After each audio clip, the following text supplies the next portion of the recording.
Namaste everyone for this episode of TransConnect. Today we'll be talking about a very unique topic, that is platelet crossmatch. This is different from the red cell serology that we speak about so often, but it is imperative that we learn this new technique. Actually, it has been there forever, but we still need to master it. So platelet crossmatch is such an innovative tool when it comes to platelet serology, especially for patients that are refractory patients. So I am Dr. Mohit Chaudhary. I am a senior consultant in transfusion medicine in New Delhi.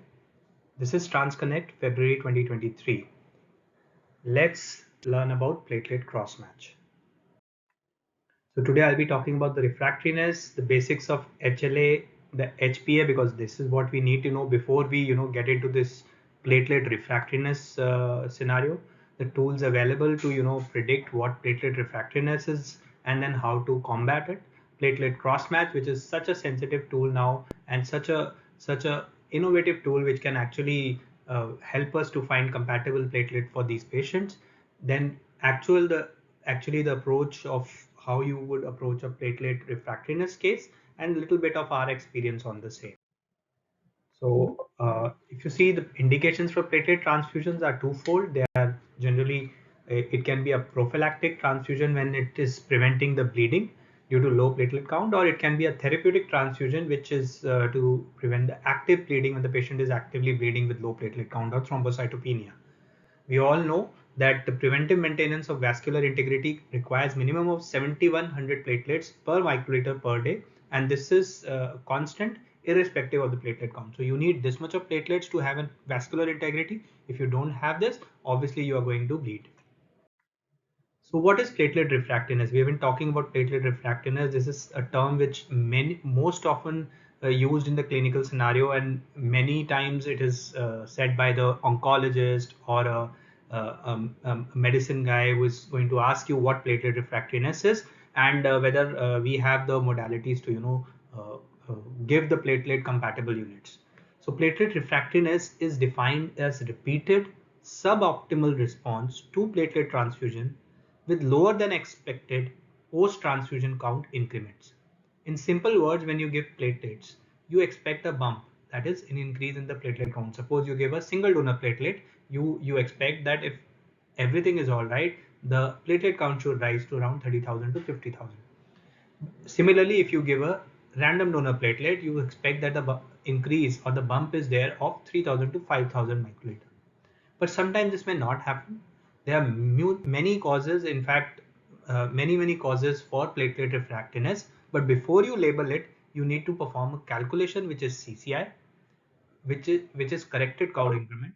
If the corrected count increment of the platelet sample that you have received within the 1 hour of the platelet that you have transfused is less than 7,500 or less than 5,000 after 24-hour samples on two consequential, that is a two sequential ABO compatible platelet transfusion, you can label the patient safely as platelet refractory.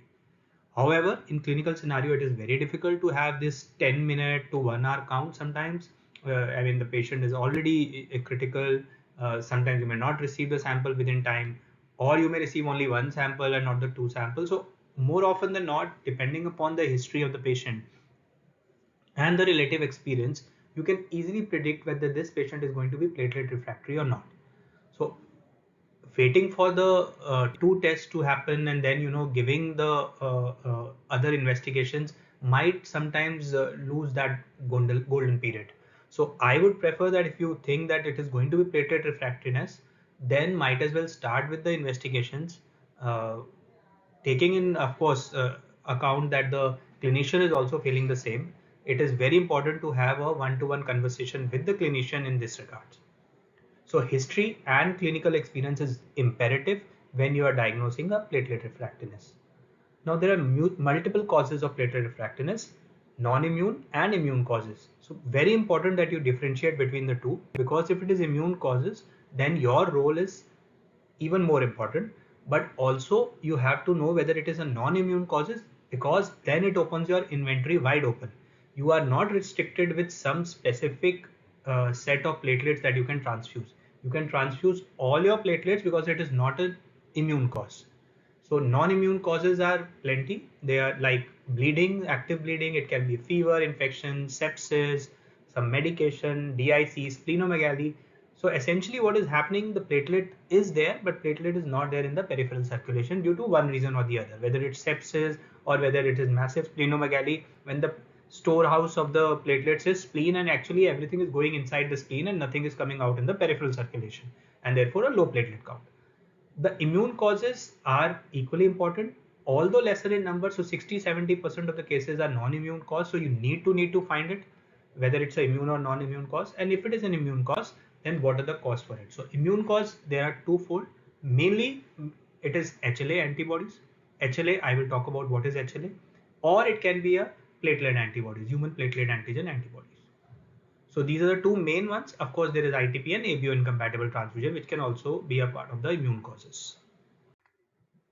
So how do we go about calling it platelet refractory? A patient can be called only if we do this calculation. Plus you have a clinical scenario where you don't have to wait for this calculation, because these calculation requires that you have two sequential samples to be tested. And that means that till those samples are tested, you cannot label it. But based on experience, like I said, you can still anticipate that the patient is going to be platelet refractory. For the sake of calculations, you should know what is platelet increment. Platelet increment is very simple. It is post-transfusion minus the pre-transfusion platelet count. So whatever you're getting now and whatever the bump you're getting is the platelet increment. But once you have the platelet increment, you can calculate two things. You can calculate the corrected count increment and you can calculate the percentage platelet recovery.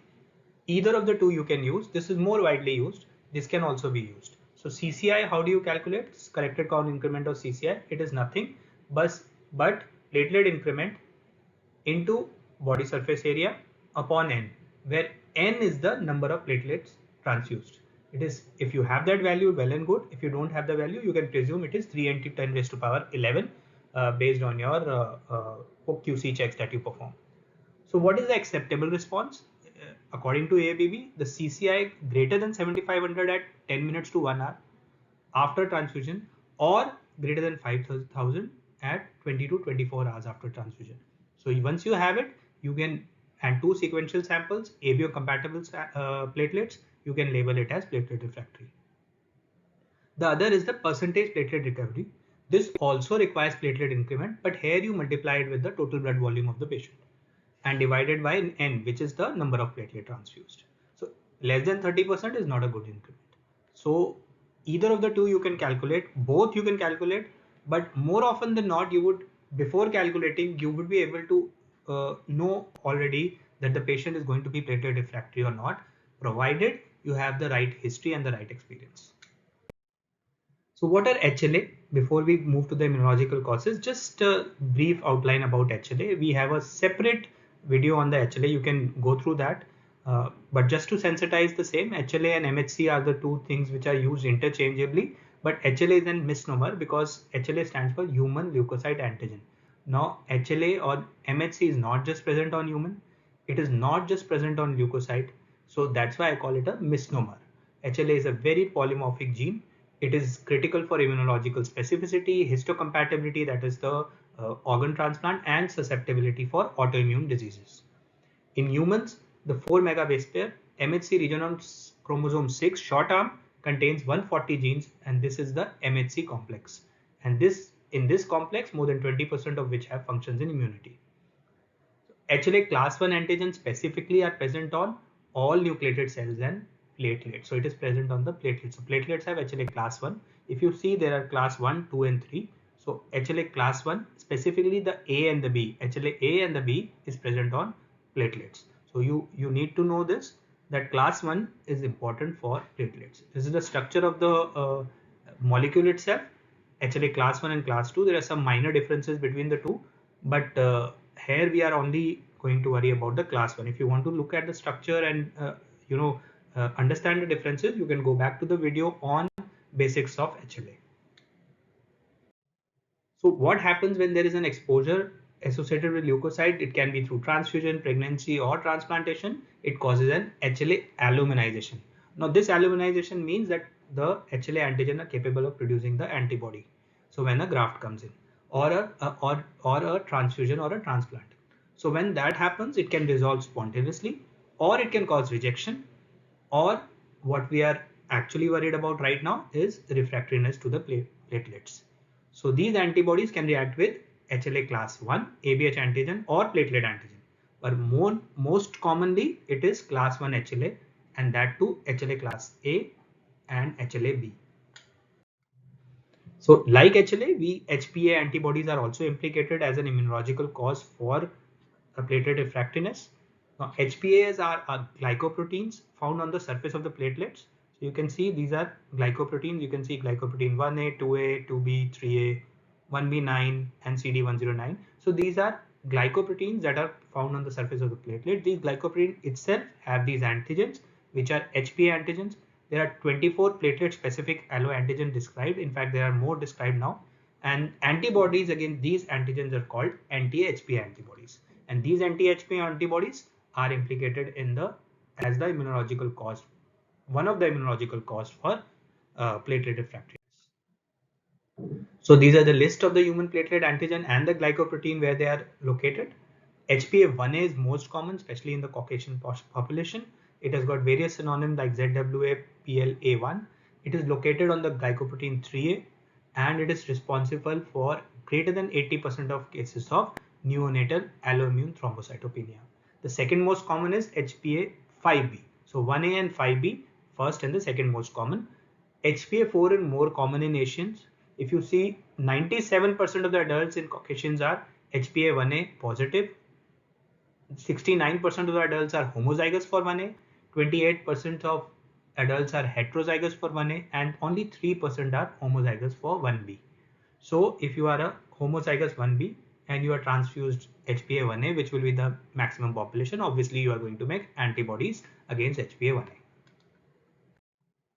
So coming to the tools for approaching a case of platelet refractoriness. Now that we have a brief background about the platelet refractoriness, what are the tools and how we can actually predict the platelet refractoriness?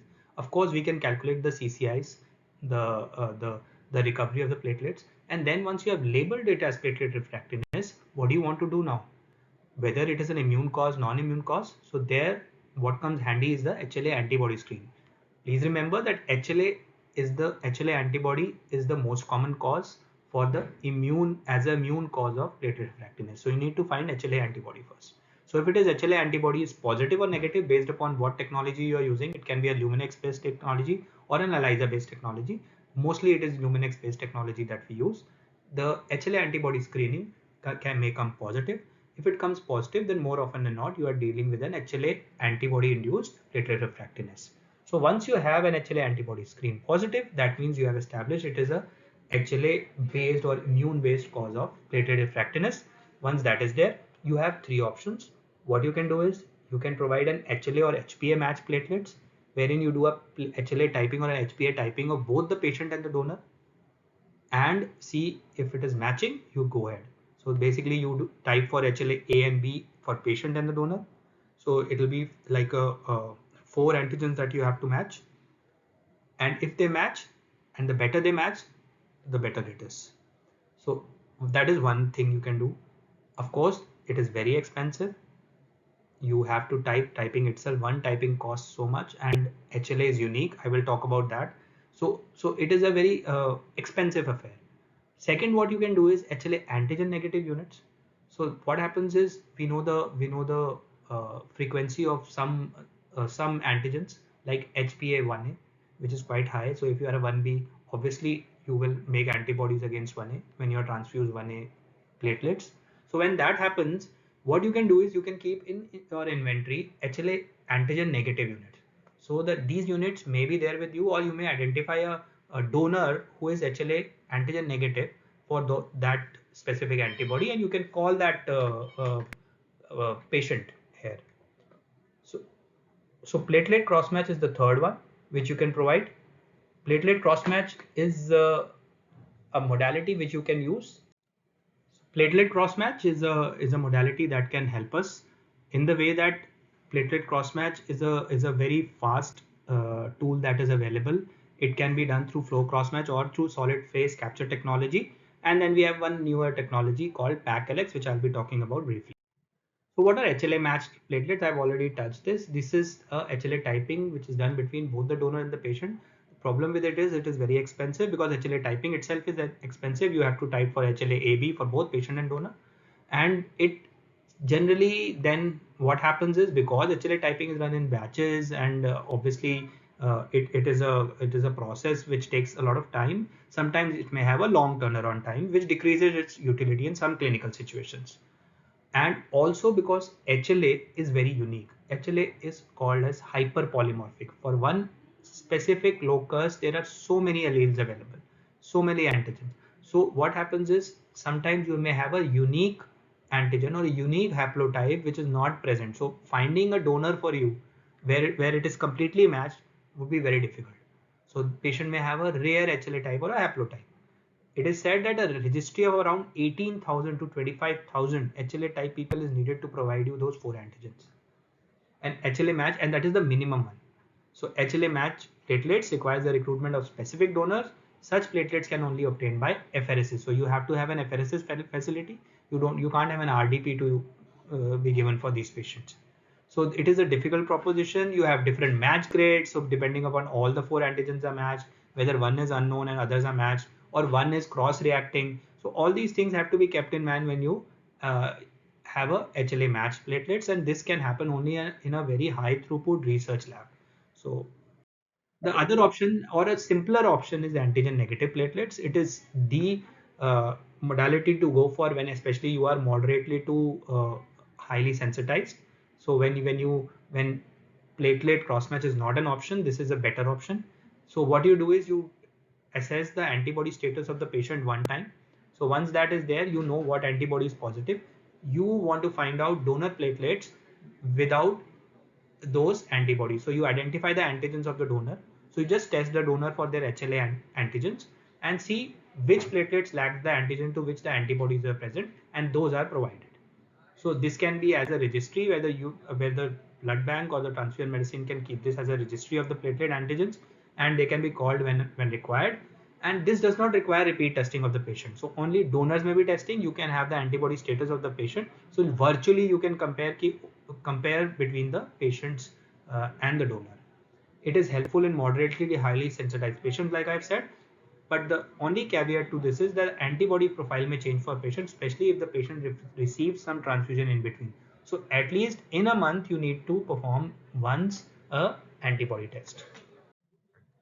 Now coming to the main topic, that is the platelet crossmatch. This is a very handy uh, modality that we have. In this, we have donor cells plus patient serum. So what you do is donor cell and patient serum means that any crossmatch will be done through that only. There are multiple techniques that are available like radioactive technique, ELISA, flow cytometry, and the technique that is more often used is the solid phase capture method. This is used to screen the patient's plasma for platelet antibodies directed against HLA or other antigens on platelets. Typically, a given patient's plasma is tested against the platelet sample. The donor platelets lacking the reactivity in the assay are considered to be crossmatch compatible. So outcome is compatible units which can be issued, or incompatible units, maybe few or all units. So what are the advantages of platelet crossmatch? It is very easy. You have a donor cell patient serum, you have a high throughput, you can run 6 to 14 samples in one go. You can just put one positive control and negative control. So it turns out to be least expensive. It is suitable for any mild to moderately immunized individuals. So if your immunization status is, let's say, less than 35%, like out of 10, 7 cross matches are coming compatible, you'll be able to support the patient. And this is the fastest method to provide compatible platelets. Platelet can be available within several hours. It detects both HLA and HPA antibodies, so you don't have to do different tests for the same. So if you have a refractoriness, let's say not to HLA, and unfortunately it is through HPA antibodies, so what you can do is you can go for a crossmatch straight on, and it will detect both the antibodies, and you will find a compatible units to both HLA and HPA antibodies. So also sometimes it may be the only way to find a compatible platelet in patients with antibodies. So if you want to give an antigen negative unit, generally it is a HPA-1A typed platelets that you have. Other than that, you can't keep all the inventory of all the HPA negative platelets. So sometimes compatibility can be done only through the platelet crossmatch. So whenever you're starting as a platelet serology laboratory, this is a good startup test. So at least you will be able to provide the compatible units, and the clinician will have relative confidence in you when you do that. Some small, I would not say disadvantages, but some of the lacunae that may be there in platelet cross matches, it requires the patient sample every time. It may not be possible sometimes, so that may be a small problem. And also, when the patient is highly sensitized, it is not suitable. So if your general dictum is, if your cross-match reactivity is greater than 65%, then obviously you will not be able to support the patient, because the cross reactivity and the such high immunization status, the sensitization status may cause very few cross-match where compatible platelets to be available. So when all units may come incompatible at time, you may require to switch to other methods. What is the principle of test? This is the capture P method for cross-match test. It essentially means donor cells and patient serum are coated, and then you look it through the indicator red cells. So the principle is as follows. So first, the donor platelets or the patient platelets are bound to the wells. So this is the antigen coated wells. So this will have the HLA antigens or the HPA antigens, and then you add a lys and the plasma or serum to these are the capture antibodies from the patient or donor sera are added. Now the serum is incubated with the platelets that are coated onto the wells. You have to wash it to remove the unbound antibodies. Then you add the indicator red cell. This suspension of IgG coated indicator red cells are added to actually visualize the reaction. You centrifuge it, and then you see for it, see for uh, the reaction. So in a positive result, you would see that the migration of the red cells to the bottom of the wells is impeded, as the anti-IgG bridges are formed between the indicator cells and the platelet bound antibodies. You can see that it is impeded, so it will not go down. It is going to have a confluent monolayer. So this is a 4 plus positivity. Whereas if you compare it with the hemagglutination process, you will see a small pellet that forms when it is 4 plus. But here you can see it is a confluent layer, because the anti-IgG bridges are formed between the indicator cells and the platelet bound antibodies, and this does not allow it to impede below. This is 3 plus, 2 plus and 1 plus. If it is negative, obviously there will be no anti-IgG bridges and the pellet will sink, and so you will have a very small button. This is the basic principle of capture P. Very easy test, simple cross match, and covers both HLA and HPA antibodies. So you would say which tool is better? You can give an antigen negative platelets. You can give a platelet HLA match platelets, or you can give a platelet cross match. Which tool is better? So I would say none of them is better or worse. It is the tool that you can support with. But initially speaking, I mean, what you can do is you can start with the platelet cross match, and also logistically speaking, it is the most easiest and the least expensive. It is also the fastest method to provide compatible platelets. Sometimes your HLA typing may not be ready, but your platelet cross-match may be ready, and you will be ready to provide the compatible units. And another advantage is it detects both HLA and HPA antibodies. However, when you have an algorithm in place, you can switch from one test to another, provided you can provide that test. Sometimes you may not be able to, and then you have to refer it to a reference laboratory. So what is the approach to platelet refractoriness? First things first, you need to rule out whether it's an immune cause or a non-immune cause. History is very important. You need to elicit a history. You need to check for whether there is a sepsis, there is a DIC, there is consumption coagulopathy, there is splenomegaly. The quality of the platelet that you're giving is also very important. So you check the ABO mismatch, you check the dosing, and then you actually start looking for these calculations. So you perform CCI and uh, platelet recovery. So you know that in a RDP, it is the dose is generally 50,000. In SDP, it is 50,000 increment, and whereas in RDP, it is around 4 to 6 RDP will give you around 30 to 50,000 increment in the platelets.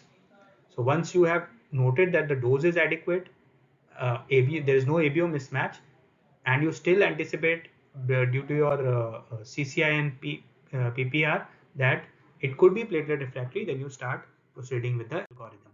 This is the algorithm that I follow. I mean, you're free to use it, or you can develop your own algorithm based on the modalities that are available with you. So once the platelet refractoriness is respected, the first thing we need to do is perform HLA antibody screening, because HLA antibodies are the most implicated in the platelet refractoriness. So if it is positive, you do a platelet cross match. Now, why would you do a platelet cross match? Is because the screen is positive. You do a platelet cross match to look whether the platelet cross match is highly positive. That means the patient is highly immunized.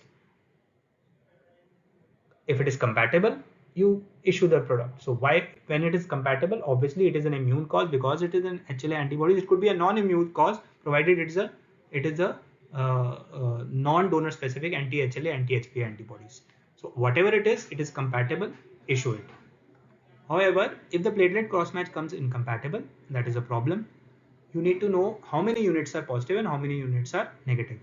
So if few units are incompatible, then if it is less than 35%, you don't need to do anything further. You can support the patient with just platelet cross-match. You don't need to incur any other test on the same, and you issue it.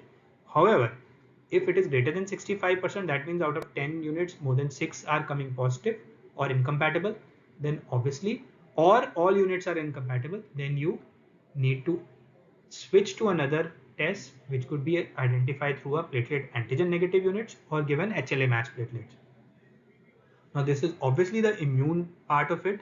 So when the antibody screen comes positive, there can be another scenario when the antibody screen is negative. That means there is no HLA antibodies. However, when you do a platelet cross match, it still comes incompatible. Now what could be the cause? The second cause is HPA antibodies. So it can be an anti-HPA antibodies. Now how do you detect anti-HPA antibodies? You can detect it specifically, if you want, through the various techniques that are available, and one of them is a PAC-LX. If you have a compatible units, obviously issue it. There is no problem.